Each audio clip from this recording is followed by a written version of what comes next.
What is up, everybody? You are ringside with Roy, and today we're talking about whether or not Teofimo Lopez Jr. should leave his father, Teofimo Lopez Sr., and find another coach. So this has been something that has come up a lot this week after Teofimo Lopez was soundly beaten by Shakur Stevenson. And for me, it was really disappointing because I thought, I really enjoyed the build-up to the fight. I thought it was super entertaining. He really did a good job at selling the fight and pissing off Shakur Stevenson. But then when it got to showtime, Shakur Stevenson showed why he is a 4-division world champion at his age and why he's the youngest to do it, and what a phenomenal talent he is.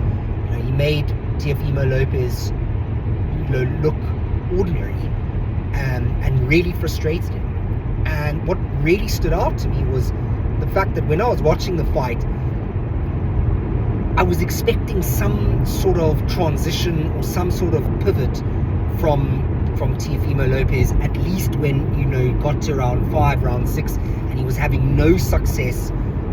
He wasn't able to close the distance. He wasn't able to land anything heavy. He wasn't able to assert his dominance and his size. Shakur Stevenson was just amazing at controlling the range, and it made me think, well, do something here. Like, ultimately, it's on the fighter to change gears, to switch it up, but the coach and the team that surrounds him in the corner should be able to give him some guidance or some motivation. Motivation is key, in fact. Some sort of pep, some sort of encouragement, words of encouragement and glory. I've heard it before. I've heard people like Teddy Atlas to their fighters. You've heard it with Bud's trainer, saying, look, you're down on the scorecards, you've got to do something.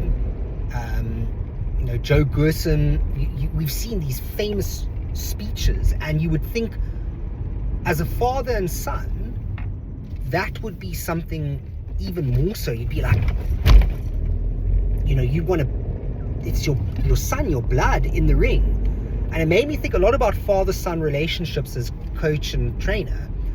And I was thinking, when has there really been a successful father and son combination? I can think of one that where the father may have not been like a great fighter or an established name in boxing, but the son went on to do great things. And I'm thinking Enzo Calzaghe and Joe Calzaghe.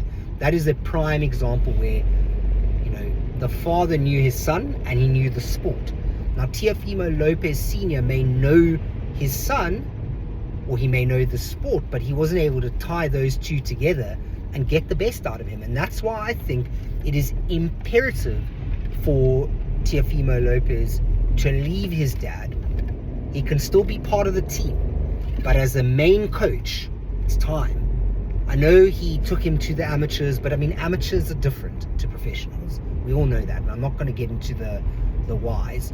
But I think it's time for a fresh approach. Now, a lot of people might argue, and I'd love to hear it in the comments, please, but a lot of people might say, well, he's in his late 20s. I think he's 28 years old now, or he's 30, and it's late. It's late for him to change trainers and suddenly he's going to have some sort of change to his style. He could go back in with Shakur Stevenson and beat him. No, I'm not saying that, but you need someone else to give you that bounce and to give you that encouragement, and you need it from an objective standpoint, not from someone who shares your blood. I don't think, because I've seen it with other coach and fighter relationships where it's just not. Tony Sims and Conor Benn, for example. I know Conor Benn's not yet to be a world champion or an elite fighter, but Tony Sims gets the best out of him, and and he respects him. And there needs to be kind of a partnership for Teofimo Lopez where he respects the coach outside of them being a family member or being his father. What was really disappointing was just that the fact that he wasn't there for him in the loss as well. I think that is not cutting ties type of thing, but that should be, evident to him right now, that, like, his dad couldn't stand with him through the tough times, and he was there during the high times. So, he needs someone who's actually under contract to be there and say, I'm going to stand by my fighter, and I'm going to take the loss alongside him, because it's very much Teofimo Sr.'s loss as well. He couldn't give his son the game plan or the tactics or the strategy to beat Shakur Stevenson. So, he's got to take a lot of responsibility for that, even though it's Junior who's throwing the punches.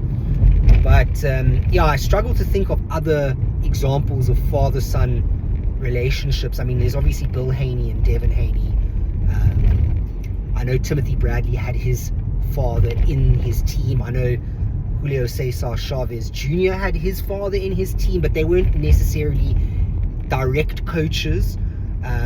So I'm reticent to say there have been any other great examples. Obviously there's Floyd Mayweather, and he was trained by his father for a large part of his career, but at the same time he was also trained mainly by his uncle, so that doesn't count, because it's not that direct father-son relationship, although he was like a father figure to him, and they had an immense amount of success. He is, in my opinion, one of the greatest of all time. So and then you've obviously got the likes of like Mike Tyson and Customato being like that surrogate father, or that father figure in his life. But I'm looking for examples of truly blood relation father-son, and Enzo Calzaghe and Joe Calzaghe are there any examples. Anyway, it was really sad to see. It was especially sad. Shout out to Charlie Parsons, actually, from the Stomping Ground, because I watched the interview with Teofimo Lopez Jr. after the fight. It was 3 a.m. job, and he stuck around. He got into the dressing room with him, and they had a chance to speak, and he was really classy in the way he handled that interview, from both sides, from Charlie Parsons as well as from Teofimo Lopez Jr. He was exceptionally humble. It was complete opposite, polar opposite to how he was in the build-up, in the press conferences and the media week. And I think it's just really sad when you see a guy and he's just like, he's down, he's belly up, and there's no one there from his team. No one's there to support him and to lift him back up and say, you know what, you're like a 2-weight world champion, you were a unified lightweight world champion, you're a Ring Magazine champion, you've had immense success in the sport, you've beaten phenomenal fighters, and you'll be back, because he will be. Like, he's an amazing fighter, so he'll definitely be back. Shakur Stevenson's just a better fighter and was really much better on the night. Someone's got to be there. So I hope we hear some news soon that he changes trainer, and I hope that he and his dad don't have like a lasting rift in their relationship as a result of this, because it's a terrible thing to fall out with a parent or to fall out with any family member. But let me know what you think. Like the video, subscribe for more content, and have a great day.